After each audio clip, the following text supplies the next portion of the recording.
السلام عليكم حبيباتي، عدنا والعود أحمد. جيتكم اليوم نحكي معاكم من قلب تعرف وش راه صاري وتحس وش راه داير في قلوبكم، يعني كامل الأمهات.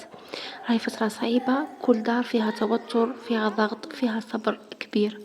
امتحانات قربت وكل راهي حابة تكون في مستوى الحدث، حابة ولادها ينجحوا يفرحوها ويبيضوا وجهها كما نقولوا احنا بالدارجة. بصح بينها وبين روحها راهي تتعب، تتقلق، مرات حتى تبكي في صمت، لأنه الضغط اللي عليها راهو كبير من جميع النواحي. خلي نقولك حاجة من القلب، راكي تديري اللي عليك وزيادة حبيبتي. يعني لازم توقفي مع روحك قبل ما يوقفوا معاك الناس. راكي واقفة بين المطبخ والتنظيف والمراجعة والاهتمام بكل صغيرة وكبيرة، وحتى روحك وما لقيتيش وقت باه تهتمي بها. إذا الأولاد ما كانوش يركزوا ولا حسيتي روحك باللي ما كملتيش البرنامج معاهم، يعني تولي تشكي ولا تشكي في نفسك، تقولي أنا السبة ولا تلوميها. لا حبيبتي، ماشي هكذا حبيبتي. هذه ظروف ماشي سهلة، والمنظومة التعليمية اليوم راهي تعتمد على الأم بنسبة كبيرة أو بنسبة كاملة تقريبا في بعض المؤسسات. يعني ربي يهدي المعلمين اللي راهم يعني مقصرين في الوظيفة نتاعهم. راكي في الواجهة حبيبتي، بلا تكوين بلا راحة وبلا حتى اعتراف. يعني كاين أمهات ما قراوش أوك في المدارس، لقاو رواحهم يعني يتعلموا مع ولادهم في الأول، يعني يضحاو بنسبة من الأولاد الآخرين ولاو يقراو معاهم وهكذا. ورغم هذا راكي تصبري وتكابدي وتعاودي المحاولة كل يوم، يعني ما كيش تيأسي، لأنه ضميرك دايما حي في هذا الأمر. هنا تغير بسيط يعني فقط راح تقوم به المرأة، راح يساعدها به يعني تواكب هذا الحدث الفظيع اللي راهو جاي. يعني باش تنجحي في هذه الفترة لازم أول حاجة تنظمي وقتك بطريقة بسيطة وواقعية. يعني ماشي لازم تكون الخطة المثالية، المهم تكون مناسبة لعيلتك ووضعك. مثلا من الصباح بعد الفطور راجعي مع ولادك نص ساعة، يعني اللي عاد ولادك ما يقراوش في الفترة الصباحية راح تراجعي معاهم نص ساعة مثلا الصباح باه ما نضغطوش عليهم. بعدها أعطيهم استراحة وخليهم يتحركوا شوية. روحي كملي نتيا شغلك في الدار وخليهم يعتمدوا على نفسهم في بعض المراجعة.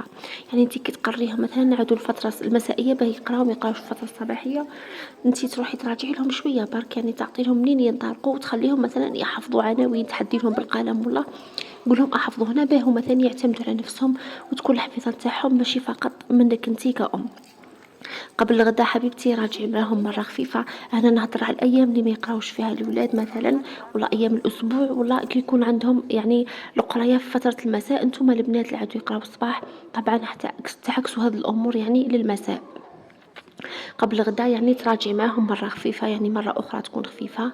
ومن بعد القيلولة أيضا العاد ولادك يرقدوا ثاني، يعني الأطفال تاعك ما يرقدوش، تحاولي تستغلي معاهم أكبر وقت. يعني لا حبيتي تزيدي معاهم فترة في المراجعة راح يكون الأمر يعني أفضل.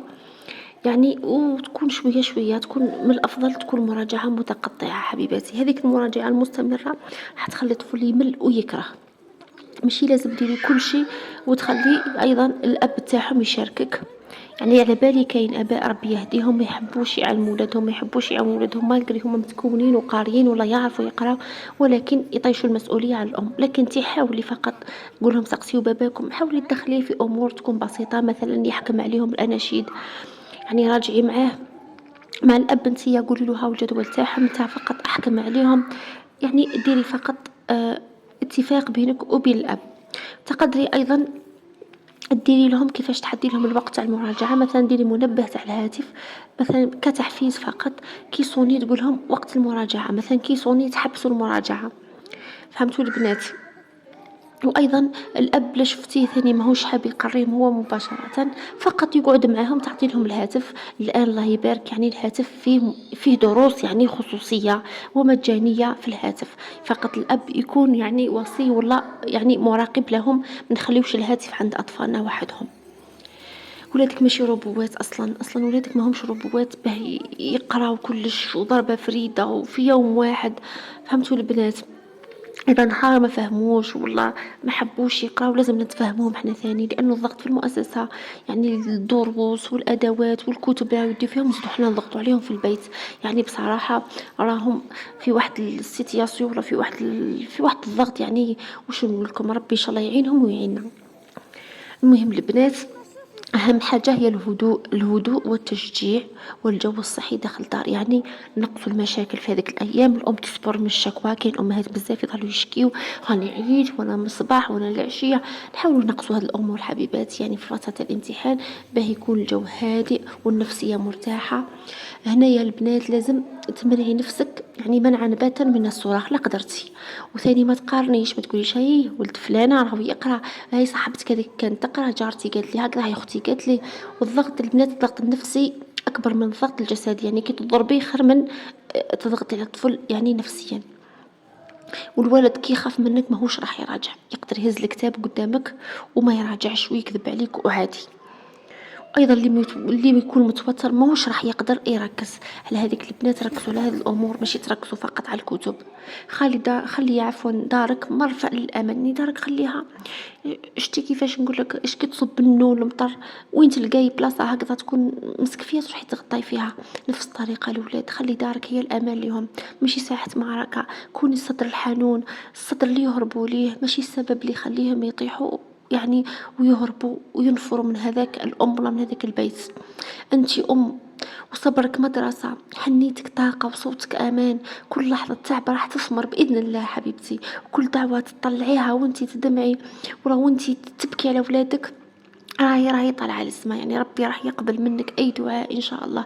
دعاء الأم مقبول، ادعوا لولادكم. يعني ما قدرتوش تعاونوهم بالدراسة عاونوهم بالدعاء.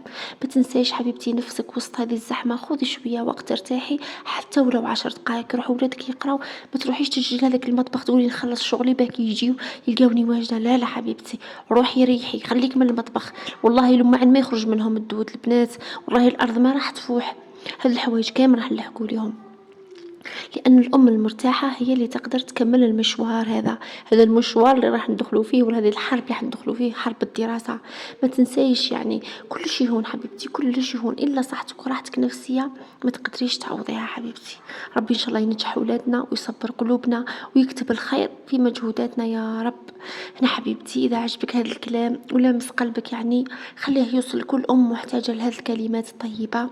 ما تنسايش تشتركي في قناتي وتفعلي الجرس باه يوصلك كل جديد ديما. سلامي لكل أم جزائرية، راكي عظيمة حتى لو تعبتي من هذا الشيء. مع السلامة حبيباتي، فيديو آخر.